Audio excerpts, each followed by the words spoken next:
Brian Fox and I, who's an FR provider, were having this conversation about one of the research articles on intervertebral disc injuries. And what happens is neurologically, you stop using that tissue because of pain. So stretch reflex starts to heighten. You stop going into those ranges of motion. Obviously, because biological tissue is stress responsive tissue, you're no longer stressing that tissue. Thus, that tissue starts to atrophy, which we all see when we assess somebody that has chronic low back pain. There's always just soft tissue that you can almost palpate directly down to the vertebrae. But then what happens is as that tissue atrophies, the tissue composition actually changes, right? So you start to lose slow twitch fibers, and then they start to transition into fast twitch fibers, right? Because now everything that you do with your spine is just this fast twitch, right? So then you see atrophy, and then there's fatty tissue composition that also occurs. And it's one of the things and then to run that into the system. So after reading that, I remember thinking, I'm like, whoa, because how I look at things is I look at things through principles. So because my background is in exercise science and bodybuilding and training power, all this stuff, I always run everything through that lens. So everything has to, there's scalability of stuff, but it has to make sense. And so after seeing that, I immediately was like, okay, well, I wonder if I start to do low intensity PAILs for longer durations, what that would be like. So then my wife and I started running that into the Kinstretch class. So then we're starting to teach people how to do PAILs at a low intensity, rails at a low intensity, then showing them how to do high intensity, right? It's like aerobic PAILs and rails. Yeah, and then after, it was funny, I remember doing it on myself, because I actually have, Talib calls it skin in the game, right? But I actually do this stuff, like we all do, right? But after doing it, I remember being like, man, I have a lot of tissue that was sore. It was the same thing. I was getting that shakiness, right? Then when I would treat people, I would try to do the same thing. So it's like I would have them do basically a passive range hold in a range that we just treated. And I would say, can you hold this for a minute? Immediately you would see these tissues would fatigue, right? Because they don't, whatever they're using, they're just twitching into that range, but they don't know how to use that actual range. So then immediately that's a feedback mechanism. This person doesn't have this capacity. So now I know this is what they need.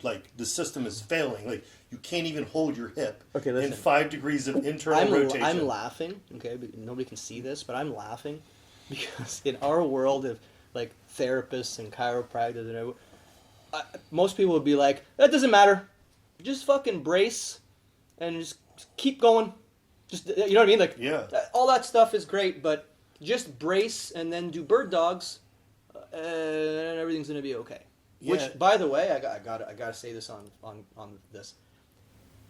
The fact that the number one go-to exercise to rebuild spines is an exercise where you're told specifically, don't move your fucking spine, is beyond comprehension to me. I don't picture this if you're listening. Straighten your arm and just move it around. Now, would anybody call that an elbow exercise? What are we talking about? Ankle exercise. Yeah, so we're going to fix your atrophy back with more atrophy. So is essentially what we're going to do. So Dr. Shivers, I was talking on the phone with Dr. Shivers, and he brought up a good point, because there's an MMA fighter that I work with, and he's really ingrained in that exercise, right? And he's like, have him do that exercise, and then take him through segmental cat camel, and show him that you have a dysfunctional spine that's able to do this exercise. Yep. Do you understand? Yeah. And then it hit him. Yeah. You see how you can't move any of this stuff. Yeah, why can you do that exercise? People will give that if they're in pain, and people can do it, and it doesn't make it worse. That should tell you you're not actually training the spine. But slow down here, because someone's going to listen to this and be, Dre doesn't agree with Stu McGill. That's not what I'm saying. I'm not saying the exercise doesn't have a place, but what I am saying is to ignore the fact that the spine is made up of individual joints, and to eliminate all that and say, fuck it, neutral spine, chest up, don't ever move your spine again. I just don't understand. If I ask you guys in this room, and I think everyone will agree out there listening. Okay, go ahead. Why don't you understand? Because I think this is the key. You don't understand because you're using logic and reasoning Yeah. to filter, like you're thinking like what everyone else has been saying, like you're running this through multiple principles or laws. Yes. To be like this isn't computing. Like No. like none of this is making sense. None of right? it. And I think that's where people get caught up, is they're not running information through these filters. Yeah, they're just saying, "Oh, that's the one now. Let's do that." Correct. Yeah. I think people don't have bullshit detectors anymore. Yeah. They have no idea. Right.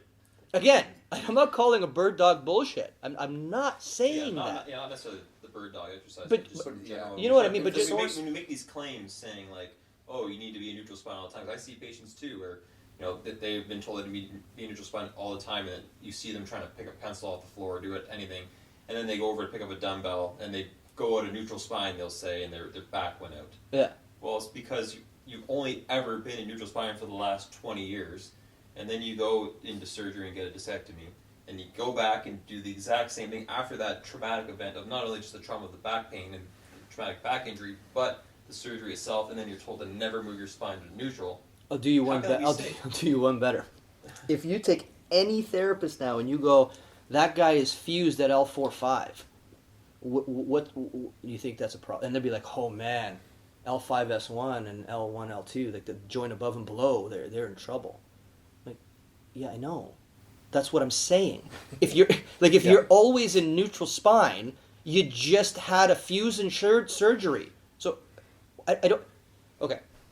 If I ask any therapist, if I go, what is the number one stimulus that maintains the health of human articulations? And we talk about this at all the time.